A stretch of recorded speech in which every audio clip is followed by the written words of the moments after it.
Tri-County Technical College faces some very unique challenges in that a lot of what you do here is very difficult to deliver virtually. Mm-hmm. How are y'all facing that challenge? So our faculty and staff have done an outstanding job figuring out how to strike this balance between safety and health of employees and students, as well as delivering these high quality hands-on learning experiences that we're known for. So what they've done is they've taken it program by program and made some great decisions. So for example, our welding programs have decided to reduce the number of students that are in each lab. So they've also got a lot of PPE protections. They've got protocols for wiping everything down. We've increased our sanitation all across campuses. We've actually increased the cost related to that as well, which has helped us to make sure that our environments are safe. Students are safe and employees are safe as well. And then we've made this, again, struck this balance for more virtual learning or e-learning as well. Even though that it's online learning, we're still making sure that students have a very personalized experience where they're doing that. So we're doing more of those synchronous online learning events where they still get that connection with their faculty. That's something that students care a lot about at Tri-County, and our faculty do as well. And that's something that we're well known for, is that faculty-student interaction. So I think we've done a really good job at planning for the fall of what that looks like. We've actually tested it out this summer. We've had a number of students on campus this summer in our high-touch programs like computer numerical controls, welding, mechatronics, programs such as that. And we've been able to do a great job at keeping small groups very safe and still educating our students for the workforce of the future. So we've done very similar kinds of things for lab-based courses. Our faculty have done some online virtual lab pieces that prep students before they come in. So what you do in a normal lab is you do a little mini lecture, talk about what the procedures are. Well, they're doing that now virtually.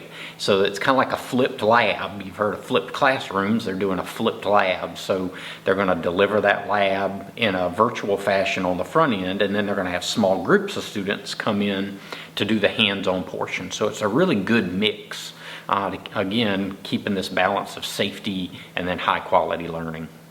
I know in the past we've talked about y'all have a strategic plan for 5 and 10 years. How has this affected your goals for this year, and are things you'll have to put off or things you can still accomplish? So in many cases, it's accelerated things that we knew that we needed to get done anyway. Taking a look at how we modify programs and keep those programs up to date. Clearly, as the economy is changing and being impacted by COVID-19, we continue to be in contact with our business and industry partners. They're letting us know what kind of changes and challenges they're facing, and we are able to quickly adapt our programs. That's something that technical colleges are known for. We really are built for this kind of work. As crises and economic challenges occur, we're positioned really well to help our communities succeed and become more resilient by adapting what we do for our business and our industries. Yeah, we do an enormous amount of specialized and customized training. So we use Arthrex as an example. In that partnership, we were able to provide a facility for a long term where we're giving directed, targeted, customized training, if you will, for special program needs that they have. So whether that's being upskilling some individuals that are switching from one type of manufacturing to another to be able to do their CNC work, or maybe it's the surgical procedure pieces that they need to produce that are really fine skilled hand work, we're able to do all of that at that site. So we work very well with Ready SC, with our local business and industry, for example, in that Arthrex example, and the college and both our corporate community ed and our credit programs all married together to make sure that we're able to meet that need, whether it be a short-term need or a longer-term programmatic need.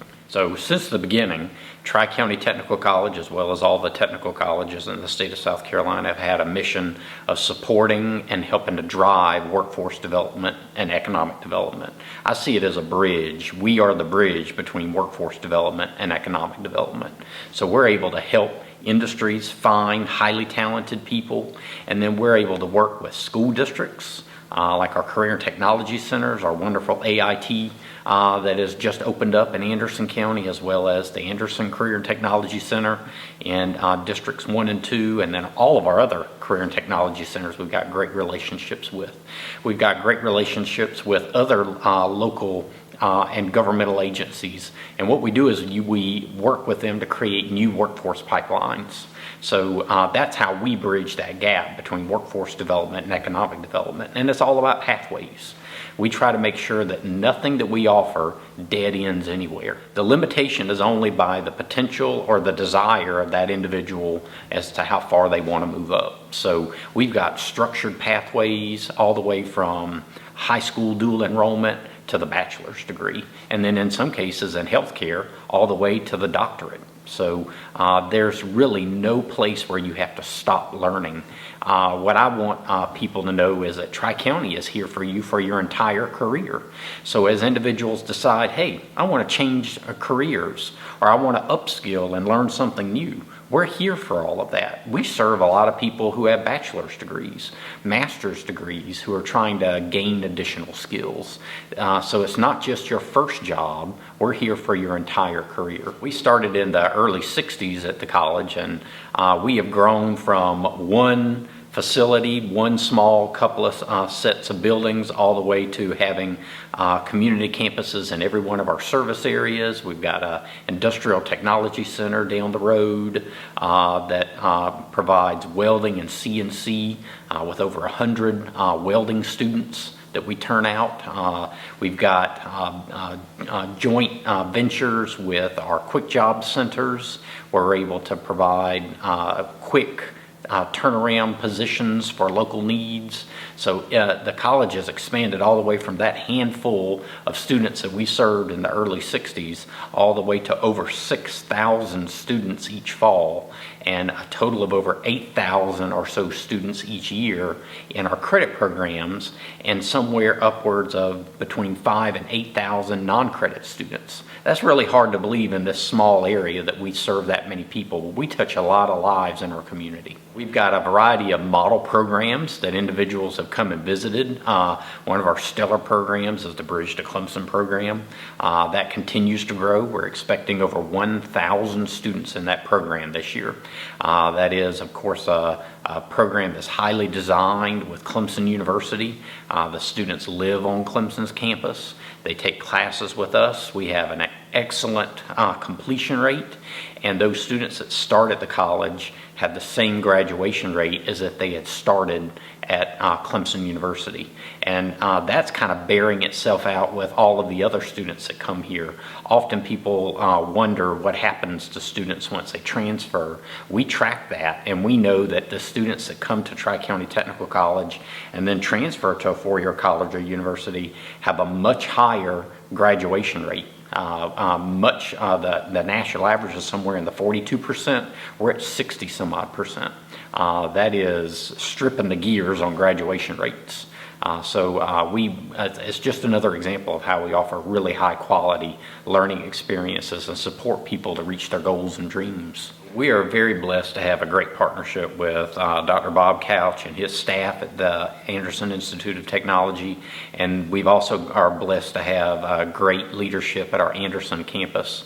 Our community campus senior director, Tim Bowen, does an excellent job at coordinating with Dr. Couch, and we have been able to really smooth out any wrinkles that come up. They meet, sometimes it feels like every hour, in particular in the spring, as all of the changes were happening on the fly to make sure that students were taken care of. And we looked back at how our students did this spring compared to last year just to see how things fared.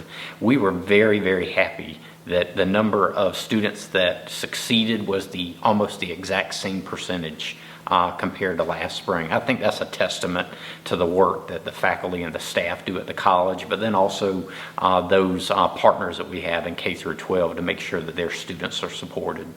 And there are other opportunities for high school students to take courses through Tri-County Tech too as well, is that correct? Absolutely. We've got a vibrant dual enrollment program. Students can take university transfer courses, accelerating their completion to the bachelor's degree by getting started early. We also have our technical career pathways program, where we have hundreds of students enrolled in that program, where they can get a head start in completing programs such as welding, computer numerical controls, mechatronics, industrial electronics, HVAC, and we're building healthcare programs as well that way. So literally a student for no tuition cost at all can complete a year of that program, any one of those programs I just mentioned, and then within a year or less finish that associate's degree and be out into the workplace. That is really, truly amazing. And when they come to the college, we package that up with a variety of financial aid pieces. So all of those programs continue to be at no tuition cost. And what are some of the goals for the coming year? I know everything's a little bit in flux right now, but what are some of the goals y'all have set for this school year? So we've set a couple of clear priorities given all of the changes that COVID-19 has created to help us focus our work this year. One is that in everything that we do, we need to make sure that we're creating a healthy and safe working and learning environment for our employees and for our students. We need to make sure that they feel safe and that everything that we do incorporates safety. Second is that we are making sure that everything that we do in all of the different ways that we're offering courses and labs and clinicals, that we are creating high quality learning experiences. So we're doubling down on the faculty development and training. We've partnered with a national group to help us to provide virtual trainings for faculty and staff to help make sure that we are delivering the highest quality learning experiences possible. Third, we're making sure that we integrate in and continue to develop the way that we support our students. So we're doing some really cool things like embedding librarians into these virtual e-learning courses, embedding tutors, embedding supplemental instruction. So I think those are really neat examples of things that are happening. And then fourth, we're continuing to expand our partnerships. Partnerships are very important to us. We are very well known for our partnerships with K through 12, with our partnerships with business and industry, and we continue to find ways to expand those partnerships to meet their needs as all of these COVID-19 events continue to cause a lot of flux for us. So we're really doubling down on those four major priorities this year. You've got a technical college in your community that is one of the highest quality technical colleges, not just in South Carolina, but in the United States. We're in the top 1% for transfer rates in the United States. And again, we have one of the highest four-year graduation rates once students do transfer. And we know that if a student takes at least one class at a community or technical college, they're more likely to be more successful in STEM careers, they're more likely to earn more when they graduate, and they're more likely to graduate on time. So why not get started now? The first thing to do is get online and get on the application page of Tri-County, where you can learn about all of the great scholarship opportunities we have. As I mentioned before, many of our programs end up being tuition free. So you often hear about these national movements of free college. We've already got that in most of our technical programs, and students and families that have high need, when we package those financial aid packages up, they often are getting refunds. So we've got those programs, and we've got the ability to help them identify what they're wanting to do, explore things so that they don't have to commit very early, and reach their goals and dreams. You know, and you mentioned that. What about students that may come in and have a difficult first year or so? Do y'all have a way to try to, save some of those kids that are struggling? And I know that nationally they're talking about a lot of kids when the online thing, they couldn't adapt to it, so they basically just failed their courses for the year. Now, do y'all have retention programs and things? We do. We've got a very comprehensive student success program. We've got an entire unit at the college dedicated to nothing but student support and engagement. So again, we've got embedded tutors. We've got a special program that we partner with Clemson University on called supplemental instruction, where they get specialized directed instruction extra instruction and extra tutoring and support every single week to help students be successful. We've got wraparound support services too, because a lot of the needs that people have that cause them to not be successful in a course weren't academic things. They were things that they needed or their families needed. So we've made strong connections with community partners. We are a site for SC Thrive. So that if a student has a need, we can, as like a one-stop shop, we can get them enrolled in a variety of community services and support services that include housing, food, all of those things that help somebody to be successful. So that's not a barrier for our students at Tri-County. And to stay up to date in these shifting times, where's the best place for them to get information about Tri-County Technical College? So we keep our website updated, and we have a special site dedicated to all of the FAQs and all the new information that's coming out related to our operations and the coronavirus. So I would encourage people to go to tctc.edu/coronavirus.